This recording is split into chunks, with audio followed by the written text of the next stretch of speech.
Today's moral of the story. And once upon a time, I always love starting things with once upon a time. Once upon a time, there was. How do you do that? Oh, I don't know how you do that. Okay. I got a note on here. It says so and so shared. Let them know how you appreciate. Let them know you appreciate it. Once upon a time, there was a man who moved to a small seaside town. And this man was a chiropractor by trade, and he moved to the town and started talking with people about where to set up his chiropractic practice. But he was not met with welcome arms, nor was he met with loud cheers of enthusiasm and encouragement. In fact, this man was met with the exact opposite. He showed up highly skilled as a chiropractor and excited to share his services and help people, thinking that he'd be able to be warmly greeted and get some guidance about what to do, and instead it was quite the opposite. The red carpet was rolled up and put away, and he was instead treated with the expressions of, there's too many chiropractors, the market is already saturated, we don't need another chiropractor here, you will have a challenge getting going, it's not going to work, you won't be successful, it's a waste of your time, people are sick of it, etc., etc., etc.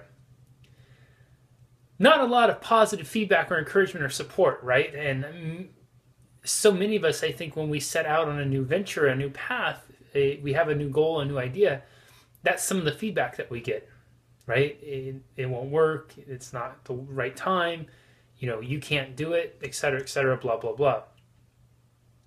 Well, this chiropractor man was not to be persuaded. And he decided, you know what? I'm the captain of my ship. I'm the master of my destiny. I want to practice here. So I need to figure out how to make this work. And he did something. Instead of opening his chiropractic office right away, he delayed it for a few months. And what he did for those next few months is where the real magic happened. He drew circles on it, pulled a map out and looked at the map and drew circles around the map on the areas that he would like to go and set up his practice at. And for the next several months, what he did is every single day from basically dawn until dusk, he went around door to door, neighborhood to neighborhood, house to house, knocking and talking to people. Every time somebody would open the door, he would introduce himself. Hi, my name is so-and-so. I'm a new doctor of chiropractic in town. Do you mind if I ask you a couple questions? Many people said no and greeted him and responded to him in the same kind of abrasive tone that he was greeted with prior. But a few said yes.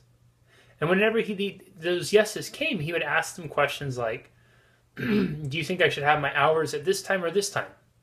Trying to get people before they go into work or people after they leave work.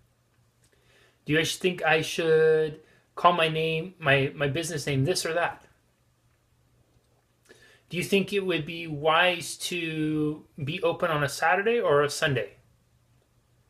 And then lastly, he would ask them and say, when I have my open house, would you like to receive an invitation to it? 12,500 doors he knocked on. Over 12,500 doors he knocked on over the next several months. He talked to over 6,000 people. Over 6,000 people. And on the day that he had his grand opening, it was so widely attended with so many people showing up that he had to set up a circus tent in the parking lot to accommodate everybody.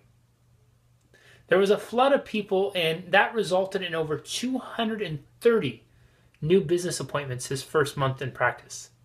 That equated to over $70,000 in revenue his very first month in practice. In a town where they said, we don't need another one, it won't work, it's not going to be successful, we're already oversaturated, there's no need for it here, it's a stupid idea for even trying to do it here.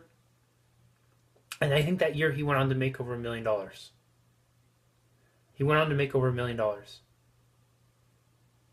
My friends, I ask you, what's the moral of the story?